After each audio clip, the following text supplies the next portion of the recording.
YouTube, Crunch and Tail the video, and today guys, the video is going to be the meta update, and I do hope that you enjoyed today's video because we have a ton to talk about before Nationals, which is right around the corner. We just had YCS Columbus, which has a ton of results for us, which is awesome. We love looking at results and really being able to optimize the format post that, but at the same time, we are getting multiple decks out of Chaos Origins. We're getting a ton of stuff in battles, including overtuning. So that's going to be an upgrade for Cool Tune, even though I feel like that card's a little lackluster. It's not as good as something like Duelist Genesis, because even if you hand trap, you still have like a tuner engraved for that, right? So definitely going to be a little different, but still something that the deck will play. Another card to get Ret Seed on, right? So I don't know. We'll see. Maybe it'll just be a one-of. I definitely don't think that we'll see more than one copy in a deck, but I could be wrong. The format itself is definitely going to shape up interesting, because Chaos Origins is bringing in meta relevant archetypes that we'll talk about today. And we're also going to talk about what the format looks like currently, what the best breakers are, what the best hand traps are, and a little bit more than that too. So I do hope that you enjoyed today's video. If you haven't already checked out my sponsors, or in Gem, Cloud, Arla, Imperium, Dragonshield, RW, MainPhaze, and Grimoire, definitely go ahead and do so. Subscribe to the channel if you haven't already, so we can hit our goal at 30,000. And then like the video because it helps with the algorithm. I would really appreciate it. Now, without further ado, let's hop right into the meta update. Now, the first one I have for today really shouldn't be a shocker. The best decks in the room being Branded and Cool Tune being 39% of the room at Columbus, then Branded being both decks in the finals, right? So Branded, Cool Tune, both very strong decks. Today, we're talking a lot about the hand traps that you want to be maining or siding, because I had a lot of people asking me before the event as well, do you main Bell or do you main Ogre? And do you main both or do you side one? We'll talk about that a little bit later. But both of these are very strong, and we are getting overtuning for Cool Tune, but again, we'll have to wait and see how that really does affect the deck.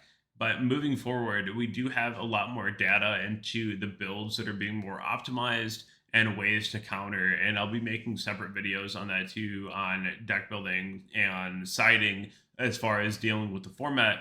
But when you have these two decks in mind, if you lose harder to one, you can kind of cater your deck to really be able to beat the one, because even my deck in particular, I'm playing Striker. Striker struggles a little bit more against Branded than you would like, and you have a really good Cool Tune matchup.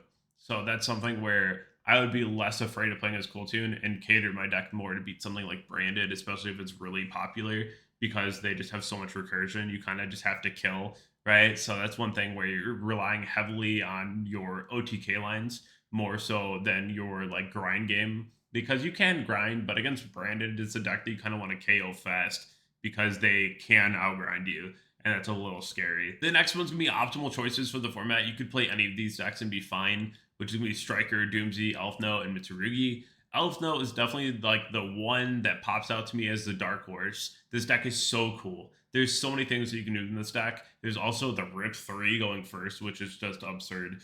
But this deck alone has so many different ways to be played. You can play a Pure, you can play the Power Patron build where you're playing like extra Power Patrons. You could do like the Fiendsmith build, the Branded build, which is the most popular.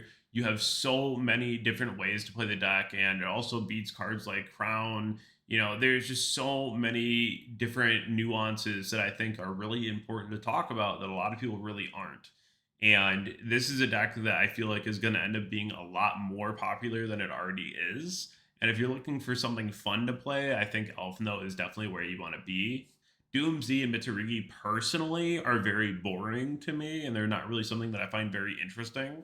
So it's something that I typically steer away from, but doesn't mean that they're bad decks or bad choices. I just personally steer away from them.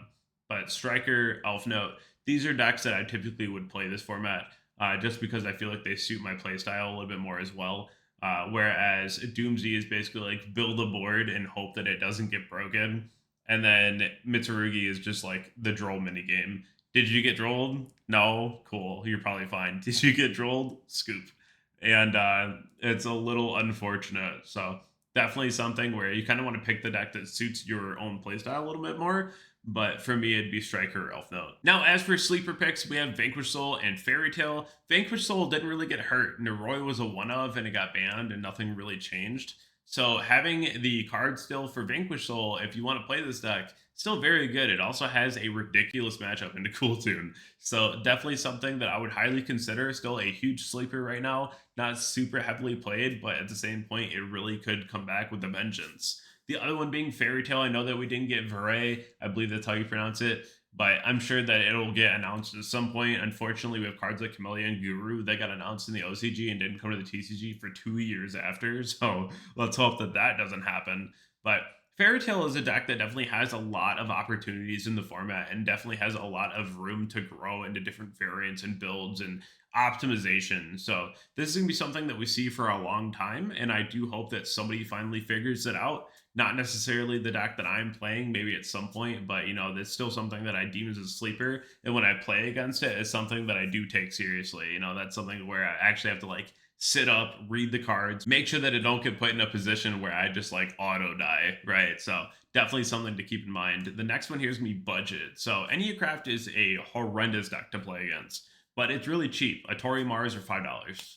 So like if you want a really solid deck that you can play and it's gonna get you by, it's gonna be Enneacraft, unfortunately. I just hate this deck so much, but I can't deny that it's a good deck and it's a budget deck, so that's something where if you don't want to spend a whole lot on cards, this is something that you can play. Same with Lunalite. We've already seen builds actually have success without Impulse. They like sided it and they just made Heavy Poly, and Heavy Poly just got reprinted as well, and it's like 10 cents. So that's something where if you want to play a deck like Lunalite right now, summoning double Liger is still very strong and it's still a budget option. So these are both very fine decks that if you pick them up, you're gonna do pretty okay. Now, as for the best breakers, I do have Ogre on here because it does interact with things like Dawn Dragster, and that's a good enough breaker for me. Dawn Dragster has to lose levels for your opponent to be able to negate. So if you activate something, they chain Dawn, you can chain Ogre, pop the Dawn, it won't negate. So that's something really interesting to keep in mind. Ogre has a lot of very interesting use case into the format right now. It can also break things like Rhapsodia. And if you're playing into like a branded board, you can hit the Dark Dragon so they can't summon out like a cart as well. You can also snipe like the Fawn of Albaz when they try to like interact with you and you try to like play through the board. So Ogre is definitely a very strong card right now and something that I definitely recommend. Super Poly, of course, I preach this every single video. I think Super Poly is just be all end all the best card in the format right now. Card's insane. There's so many different ways that you can Super Poly every deck in the format right now. It's just so very good, and I highly recommend it. Crown is Crown. I know it's expensive, but this card is absolutely insane. This card is so good. I don't feel like I've lost a game if I saw Crown. If I see Crown, I probably won. And this card is so good. Yes, you can send your cards for cost if they're like your own cards, right? Mostly. This card has a lot of very trivial interactions, especially with things like Alba.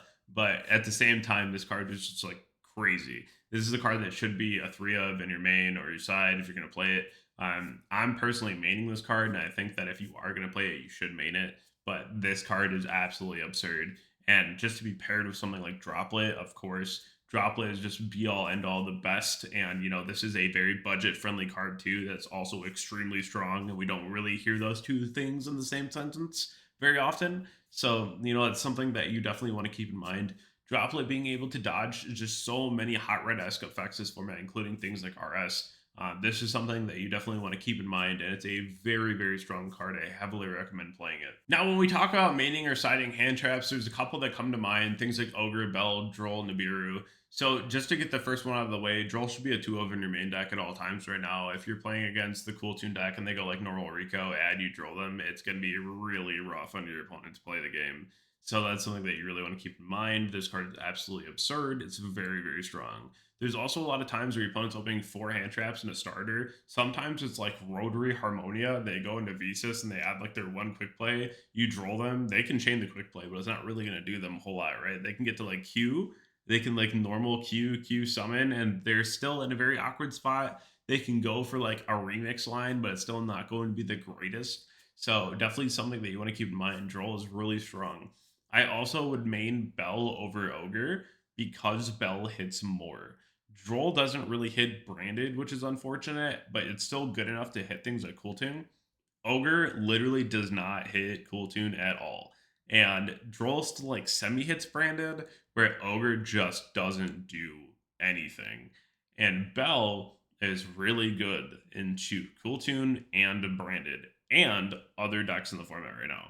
So I think that Bell has to be mained, Droll has to be mained. Ogre and Nibiru are in the side. I think that Nibiru truly, I know that it's usually the opposite. Like when it's bad, it's good. When it's good, it's bad. Right now, it's just bad. It's just bad. It's just not good. I would not run Nib. I think that Nib is specifically only very good into Doomsday. If Doomsday becomes like be all end all best deck, then you can run Nib. But like other than that, this card is like buns. It's pretty good into like branded, but like you also gotta kill them, right? So that's something where it has use case, but right now Nib is just like bad. Like I would not. I would be running like Ash, Fua, Bell, Droll, and then whatever Dominus card you could run. But I really don't want to main things like Ogre or Nibiru right now. If you're playing Cool Tune, you play one Ogre for the branded matchup. Specifically, you go normal Q, summon the Ogre so you can snipe the Fallen of Albaz if they try to like hit your board with a super poly of Albaz, right? So that's something to keep in mind. But usually it's just like not very good to have the Ogre right now. I don't really love it. I think that's really good into Elf Note, like really good, but it depends on how many Elf Note you're really playing against. But it is on an uptick right now, so it's really going to depend on the format and where you're playing at. So before Nats, we have a couple decks that are going to be released as far as like new decks and support. So we just have chess deck because we don't really know much about it. We don't really have names for anything yet. Everything is still just like under wraps until we can finally get to like see exactly what the effects are. We have like generic text of like what the effects will be, and we have pictures of the cards, but we don't have like names or anything yet. So that's kind of weird. But this deck is going to be meta relevant from what we can tell. So that's definitely going to be interesting. And a lot of people are looking forward to this, including myself. I think that's going to be extremely fun from what it sounds like. Next up is Blitz. And this deck is very reminiscent of like Flu. It's going to be a very annoying deck to play against. It will be in the format. It will be meta, I'm sure. And this is something that you're going to have to read all of these cards and really be understanding of what you're getting into when you're playing against this, because you can get caught off guard real quick against this deck. The other one that I'll talk about before the last one here is going to be the support for the Sacred Beast cards. The support's really good. The support's like really good. Do I think that it's going to be super meta relevant? Probably not. Might be low tier 2, might be like Rogue. But I mean, we could definitely see somebody pop off with this. Maybe it'll be in like a Ubel build, right? I could see that. But it definitely depends on where the support lands. And maybe we get like a surprise ban list before Nationals. It's happened before, right? So definitely a very interesting thought. But the new support is very good. I just don't know how good until we start seeing how everything else shapes up in the format, because we have a lot of other decks that are very playable before that. The last one that I want to talk about today is going to be the BLS deck. This is definitely going to be interesting. I think that these cards read very good. And just to see what they're going to do in the format, it's very interesting to see something so old of a concept come back to life again. Konami's been doing this like crazy, just like pushing old ideas and making them like new and modernized. And again, BLS, like how old can we get? You know, these cards read very good. They are very interesting. They make like mini towers, right? So definitely very cool, and it's something that will be around. It just is going to depend on how good, because right now Nats, I would say, is still going to be like branded Cool Tune, Striker, Doomsday, Mitsurugi, Elf Note, Blitz, and like the chess deck. But we'll have to see what else changes moving forward. Definitely let me know what you think about Nationals coming up and what you're going to play for it, because there's definitely going to be a lot of new decks in the format. I am very interested to hear all about it, and I'll catch you all in the next video. Thank you all so much.